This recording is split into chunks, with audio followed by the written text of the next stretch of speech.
आप पृथ्वी पर जन्म लेने का निर्णय क्यों लेते हैं? यह अजीब बात है, किंतु सच है कि आप में से अधिकतर लोग पृथ्वी पर जन्म लेना नहीं चाहते हैं, क्योंकि यहाँ जीवात्मा जगत में आप बहुत खुश थे। हम उच्चतर स्तरों की आत्माओं के बारे में बात कर रहे हैं।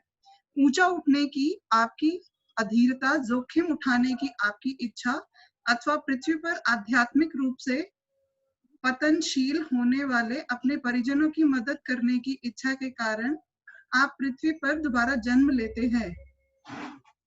लेकिन आप में से अधिकतर मनुष्य, आपकी आत्मा और आपका अवचेतन मन यही चाहते हैं कि पृथ्वी पर आपका दोबारा जन्म ना हो। कभी-कभी आप इसे सचेत रूप से महसूस करते हैं और आपको हैरानी होती है कि आप ऐसा क्यों महसूस कर रहे हैं। लेकिन आपको जीवात्मा जगत के अपने संसार की कोई बात याद नहीं रहती।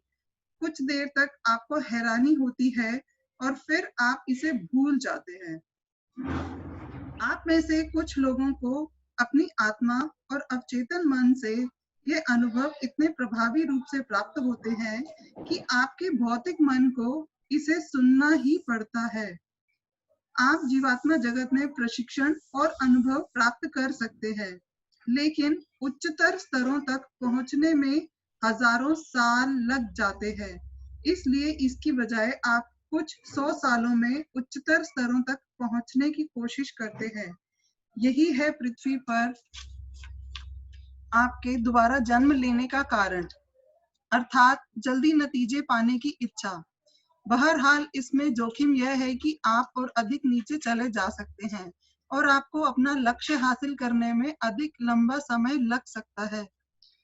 निम्नतर लोगों की आत्माएं पृथ्वी पर पुनर्जन्म पाकर खुश होती हैं, क्योंकि इससे उन्हें तेजी से प्रगति करने का मौका मिलता है। उनके लिए पुनर्जन्म लेना उचित होता है, क्योंकि यदि वे सही मार्ग पर रहने में सफल रहे तो इससे उन्हें बहुत फायदा होता है। पहले, दूसरे और तीसरे लोगों के कष्ट इतने भयानक होते हैं कि पृथ्वी पर दोबारा जन्म लेने का जोखिम उनके लिए अधिक बेहतर होता है। बुरे और दुष्ट प्रभावों के कारण निम्नतर स्तरों तक गिरी हुई भली आत्माओं के लिए पृथ्वी स्वर्ग समान होती है। नीचे गिरी हुई कुछ भली आत्माएं ईश्वर से प्रार्थना करती हैं कि उन्हें कड़ी से कड़ी सजा दी जाए, लेकिन बहुत कम समय में यदि वे आत्माएं प्रथम लोक पर हैं तो पृथ्वी पर बोझ ढोने वाले पशुओं के रूप में उनका पुनर्जन्म होता है। उन्हें कड़ी मेहनत करनी पड़ती है और कभी-कभी मनुष्यों द्वारा दी गई यातनाएं भी सहनी पड़ती हैं। वे अपने कर्मों का फल तेजी से भोग लेती हैं, लेकिन उनमें कष्ट सहने की भरपूर क्षमता होनी चाहिए, क्योंकि उनमें से ज्यादातर आत्माओं को यातनाएं दी जाती हैं। उन्हें कोड़ों से पीटा जाता है और भूखा रखा जाता है। उन्हें सारा दिन खेतों में परिश्रम करना पड़ता है अथवा भारी बोझ ढोने पड़ते हैं। इन आत्माओं को यह महसूस होता है कि प्रथम लोक में सैकड़ों वर्षों तक रहने की तुलना में यह सजा काफी बेहतर है। इसलिए आप ये कल्पना आसानी से कर सकते हैं कि पहला और दूसरा लोक कितना भयानक होता होगा। वे अपनी इच्छा से खुशी-खुशी ये सजा स्वीकार करते हैं ताकि उन लोकों से वे बच सकें। तीसरा लोक भी भयानक होता है। तीसरे लोक में आत्माओं को सूरदास की तरह जोखिम झेलना पड़ सकता है, लेकिन सूरदास की तरह सबको बचाया नहीं जा सकता और ऐसी आत्माएं ऊपर उठने की बजाय नीचे प्रथम या दूसरे लोक में गिर जाती हैं। चौथे लोक की स्थिति सहन करने योग्य होती है। यहाँ की स्थिति लगभग पृथ्वी जैसी ही होती है। फिर भी उच्चतर लोकों से नीचे आई हुई आत्माओं के लिए ये भयानक होता है। प्रत्येक आत्मा चाहती है कि वह जितना जल्दी संभव हो सके सबसे ऊंचे लोक में पहुंच जाए। इसलिए वे अनुभव हासिल करने, कम समय में सजा भोगने और अपनी आत्मा को शुद्ध करने के लिए दोबारा जन्म लेने की कोशिश करती है। आपके पृथ्वी पर पुनर्जन्म लेने के यही कारण होते हैं। आप मृत्यु से क्यों डरते हैं? पृथ्वी पर जन्म लेने के बाद आप अपने जीवन का इतना आनंद लेते हैं कि आप मृत्यु से डरने लगते हैं। कुछ लोग तब भी धरती छोड़कर जाना नहीं चाहते। फिर भी भले ही उनका बूढ़ा शरीर दुख दर्द से कराने लगे। ऐसा क्यों होता है? इसका कारण यह है कि दिल ही दिल में वे जानते हैं कि आपकी दुनिया में मृत्यु पाने के बाद वे कहाँ पहुंचेंगे। उन्हें मरने से डर लगता है, क्योंकि उन्हें निश्चित रूप से पता है कि वे निम्नतर अंधेरे लोकों में ही होंगे। इसलिए वे जीवन की डोर से बंधे रहना चाहते हैं। लेकिन जब आपका भौतिक शरीर कार्य करने से इनकार कर देता है, तब आत्मा को उस नष्ट प्राय अस्थाई भौतिक घर को छोड़ देना पड़ता है।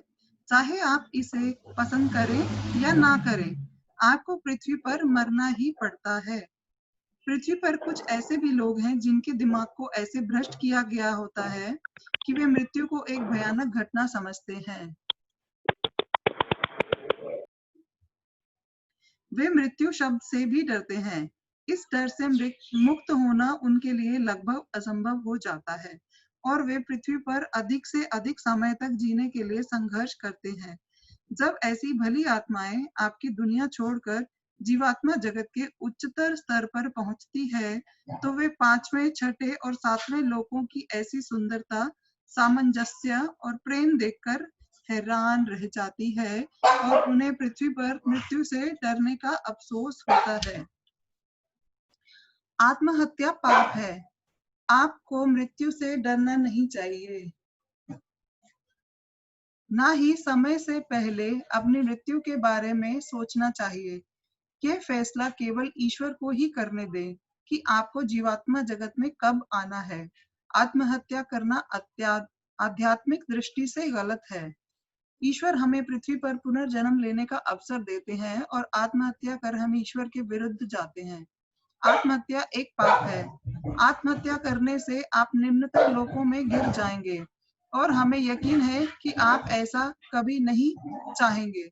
आपको आत्महत्या करने का प्रयत्न कभी भी नहीं करना चाहिए, क्योंकि इससे आप अपने भौतिक शरीर से तो अस्थायी छुटकारा पा लेते हैं, लेकिन आप अपनी आत्मा को हमेशा के लिए नुकसान पहुंचा देते हैं। उच्च भली आत्माएं। ईश्वर बस एक है, हमारे सर्वशक्तिमान ईश्वर। लेकिन हमारे सबसे प्यारे ईश्वर के पास अनेक आत्माएं होती हैं जो प्रत्येक आत्मा को शुद्ध, ईमानदार, प्रेमपूर्ण, समझदार, कृतज्ञ, भला और बुद्धिमान बनाने में उनकी मदद करती हैं। ईश्वर के ये सहायक हम सब की तरह मनुष्य थे और वे उन्हीं परिस्थितियों से होकर गुजरे हैं जिनका पृथ्वी के लोग और हम जीवात्माएं अनुभव कर रही हैं। उन्होंने सैकड़ों बार पुनर्जन्म लिया है और कई बार ऊपर नीचे आने जाने के बाद वे इस स्तर तक पहुंच पाए हैं। ईश्वर के इन सहायकों को श्री उच्च भली आत्माओं के नाम से जाना जाता है और इन सब में सबसे ऊपर श्री सर्वोच्च भली आत्मा होते हैं।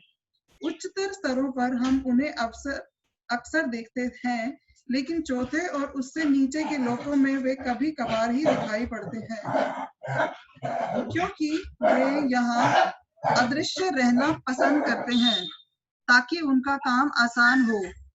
बुरी और दुष्ट आत्माओं को अच्छे बुरे का ज्ञान कराते हुए और ये बताते हुए कि इस प्रकार कम मुश्किल रास्ते से जल्द कर्मों का हिसाब चुकता किया जाए या किसी प्रकार जल्द से जल्द उच्चतर लोकों में पहुंचा जाए, वे उन आत्माओं को सुधारने के अपने कार्य में भरपूर सफलता प्राप्त करते हैं।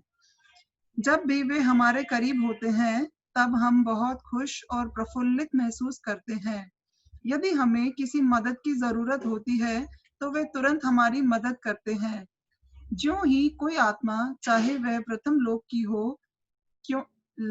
लोक की ही क्यों ना हो, यदि मदद के लिए पुकारती है, तो ये उच्च भली आत्माएं कुछ ही क्षणों में वहां पहुंच जाती हैं। पृथ्वी पर भी यदि कोई आत्मा सच्चे मन और ईमानदारी से मदद के लिए पुकारे, तो तुरंत उनकी मदद की जाती है। यह मायने नहीं रखता कि वह आत्मा प्रथम लोक में है, पृथ्वी पर है या फिर उच्चतर स्तर पर। सच्चे मन से निकली हुई मदद की पुकार को अवश्य प्रत्युत्तर प्राप्त होता है। आपने पृथ्वी की उन आत्माओं के बारे में जरूर सुना होगा जिन्होंने ईश्वर से मदद के लिए गुहार लगाई और एक चमत्कार हुआ। आपने भी कभी किसी मुश्किल घड़ी में मदद के लिए आवाज लगाई होगी और किसी अनजाने तरीके से आपकी मदद हुई होगी, जिससे आप चमत्कार कहेंगे। जीवात्मा जगत के आपके प्रियजन भी आपकी कई बार मदद करते हैं। आपको इस बात पर निश्चिंत रहना चाहिए कि जीवात्मा जगत के आपके प्रियजन आपका बहुत ख्याल रखते हैं। हमेशा याद रखिए कि सच्चा प्यार कभी नहीं मरता। पृथ्वी पर मनुष्य की मृत्यु हो जाने के बाद भी नहीं, प्रेम मृत्यु से बड़ा होता है। प्रेम शाश्वत होता है, जबकि मृत्यु तो बस एक दुनिया से दूसरी दुनिया में, एक शरीर से दूसरे शरीर में, पृथ्वी से स्वर्ग या नरक तक का स्थानांतरण है। मृत्यु कोई बड़ी चीज नहीं है, लेकिन प्रेम अलौकिक रूप से महान है। आइए अब हम सर्वशक्तिमान ईश्वर के सहायकों के बारे में थोड़ी और बात करें। हम उन्हें उच्च भली आत्मा के नाम से जानते हैं और आप उन्हें फरिश्ते कहते हैं। एंजल्स की बात कर रहे थे कल हम आपको बताना चाहेंगे कि फरिश्तों के पंख नहीं होते। बहरहाल, क्योंकि उनकी गति बहुत तेज होती है, उनके चौगे पंखों की तरह दिखते हैं। जिस तरह वे मनुष्य का रूप धारण करने में समर्थ हैं, उसी तरह वे अविश्वासियों को प्रभावित करने के लिए पंखों का निर्माण कर लेते हैं। इस तरह धरती की आत्माओं को उनके पंख देखकर विश्वास होता है कि किसी फरिश्ते ने उन्हें संदेश दिया है और उनकी मदद की है। उच्च भली आत्माएं बहुत ही विनम्र, विचारवान और उदार होती हैं। कुछ खास परिस्थितियों में वे सर्वशक्तिमान ईश्वर के कुछ नियमों में भी छूट दिलवाते हैं। इसके लिए वे पहले श्री सर्वोच्च भली आत्मा से निवेदन करते हैं, ताकि वे इसके लिए पुनः सर्वशक्तिमान ईश्वर से विनती करें।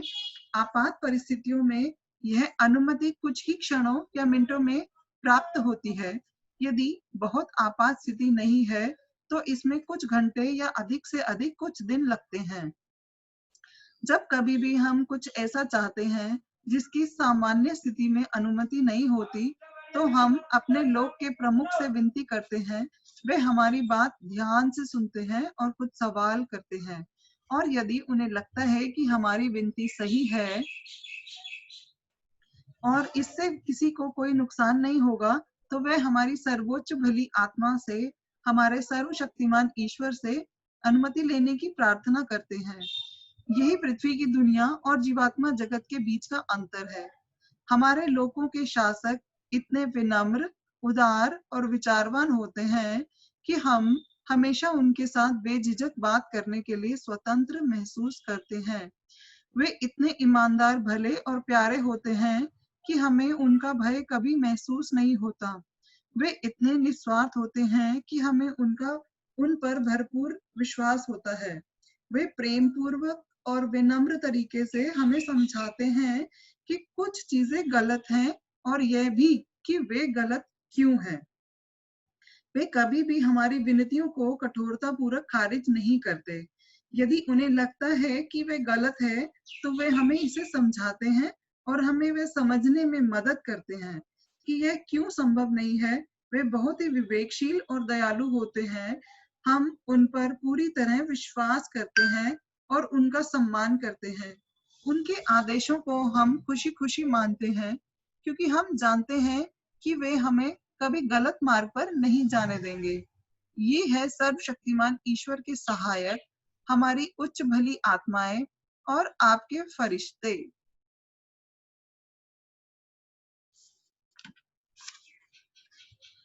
सत्कर्म क्या है? अच्छे कर्म वे होते हैं जो पूरी तरह निस्वार्थ उद्देश्य से किए जाते हैं। यदि उनमें थोड़ा सा भी स्वार्थ हो, तो उन्हें सत्कर्म नहीं कहा जा सकता। ये स्वार्थपूर्ण कर्म कहलाएगा। ऐसे सत्कर्म जो निस्वार्थ भाव से किए जाते हैं, वे आपकी प्रगति के लिए सचमुच एक बड़ा वरदान होते हैं। वे आपको किसी भी अन्य चीजों की तुलना में अधिक तेजी से ऊंचाई की ओर ले जाएंगे। दुर्भाग्य से धरती के लोगों के सभी सत्कर्मों के पीछे लगभग हमेशा यह भावना होती है कि इससे उन्हें ऊंचा स्तर प्राप्त होगा और उनके पापों को क्षमा कर दिया जाएगा। हम आपको ये चेतावनी देते हैं कि ऐसी सोच आपको ऊपरी स्तर तक ले जाने के बजाय नीचे ले जाती है। केवल ऐसे ही सत्कर्म जो स्वाभाविक रूप से और दयालुता के साथ किए जाते हैं, जिनके पीछे आपके ऊपर उठने की कोई भावना नहीं होती, उन्हें ही स्वार्थहीन सत्कर्म माना जाता है। अच्छा कर्म करने के लिए उसे तुरंत भुला दें, इसके बारे में जरा भी ना सोचें। यदि आप ऐसा करने में सक्षम हो जाते हैं, तो कोई भी स्वार्थी विचार आपके मन में प्रवेश नहीं करेगा। एक स्वार्थी पक्ष विचार हमेशा आपके गलत रास्ते पर ले जाता है।